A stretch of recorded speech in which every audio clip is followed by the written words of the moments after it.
இல்லையா ஆண்கள் எப்படியெல்லாம் உரிமை இழக்கிறாங்கன்னு ஒரு பழமொழியில கூட சொல்றாங்க. மனைவி அமைவதெல்லாம் இறைவன் கொடுத்து வரும். அப்போ புருஷன் அமைவதெல்லாம் புரோக்கர் கொடுத்து வருமா? மாதராய் பிறப்பதற்கே நல்ல மாதவம் செய்திடல் வேண்டும் அம்மா. பெண்களா பிறக்கிறதுக்கு தன செய்யணுமா? அப்ப ஆடவரா பிறக்கிறதுக்கு நாங்கன்னா அயோக்கியத்தனமா செஞ்சுட்டு வரோம். ஒரு காலத்துல தாலாட்டு பாடி குழந்தை தூங்க வச்சிருப்பாங்க, எல்லாரும் பாத்திருப்பீங்க. இப்படி தாலாட்டு பாடினா குழந்தை தூங்கிடும், தெருவே தூங்கிடும். நீங்க எங்க ஊர் பக்கம் வந்து பாருங்க, ஒரு அம்மா தாலாட்டு பாருன்னு குழந்தை அப்படி போட்டுட்டு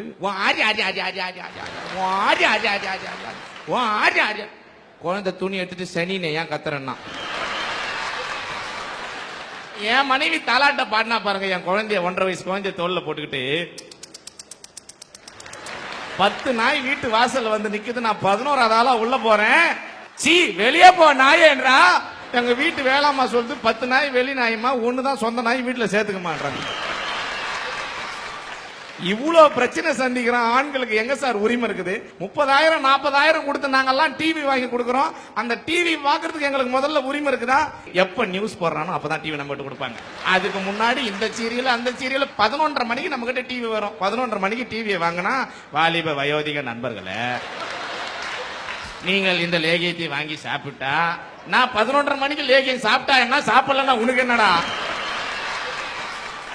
சாப்பாட்டுக்கு முன் சாப்பாட்டுக்கு பின் தான் டாக்டர் எல்லாம் மாத்திரை தருவாங்க ஒரு காலத்துல எல்லாம். இப்ப எங்க ஊர்ல அப்படி கிடையாது. சீரியலுக்கு முன் சீரியலுக்கு பின்.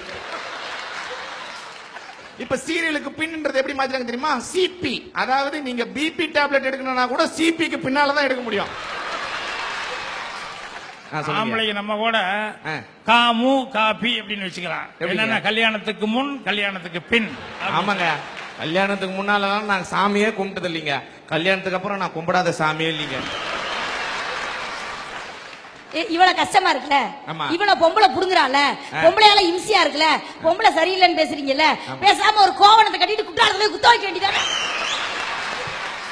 4 பெண்கள் சண்டை போட்டா சண்டை போட்டுட்டு வீட்டுக்குள்ள போயிருவோம். 4 ஆம்பளை சண்டை போட்டா வேலூர் ஜெயில அருவாளோட இருப்பியே. உண்மையிலே சொல்றேன், 40 ஆண்கள் ஒன்னா சேர்ந்து ஒரு ஊர்ல ஒரு தெருவுல குழாவை கொண்டு வருவான். 2 பொம்பளை தான் தண்ணி பிடிக்க போய் 40 ஆம்பளை மறுநாள் போலீஸ் ஸ்டேஷன்ல இருப்பான். இந்த ஆண்களுக்கு ஆண் ஒரு பேர் உண்டு, ஏன் தெரியுமா சார்? ஒரு குத்துகளுக்கு சேலையை கட்டிடுங்க, நம்மால ஆண் பாத்துக்கிட்டே இருப்பான். ஆண்களுக்கு ஆடவர்னு ஒரு பேர் உண்டு, ஏன் தெரியுமாக்கா? நம்மால போட்டுக்கிட்டு ஆடுவான், போடாமலும் ஆடுவான்.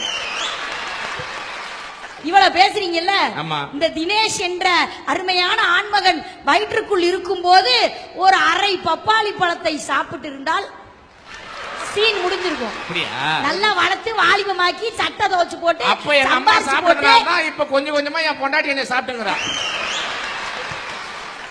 நீங்க என்ன பெண்களுக்கு இவ்வளவு சப்போர்ட் பண்றீங்க? ஆண்கள் எவ்வளவு பிரச்சனை சந்திக்கிறான் தெரியுமா?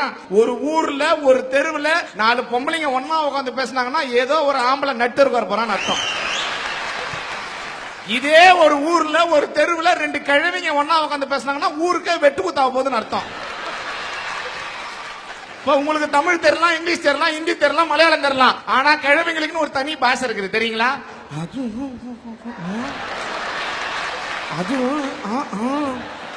இப்படி என்ன அர்த்தம்னா, 3ஆவது தெருல இருக்கிற பையன் 4ஆவது தெருல பொண்ண கூட்டின்னு ஓட்டான்னு அர்த்தம். இவ்வளவு பேசிட்டு அந்த கிழவி சொல்லும், நமக்கு எதுக்கு ஊர் வம்பு? ஆம்பளை பசங்க எல்லாம் ஏன் தெரியுமா லூசா போறான்? பொம்பளை பசங்க எல்லாம் டைட்டா ட்ரெஸ் போடதான் ஆம்பளை பசங்க எல்லாம் லூசா போறான்.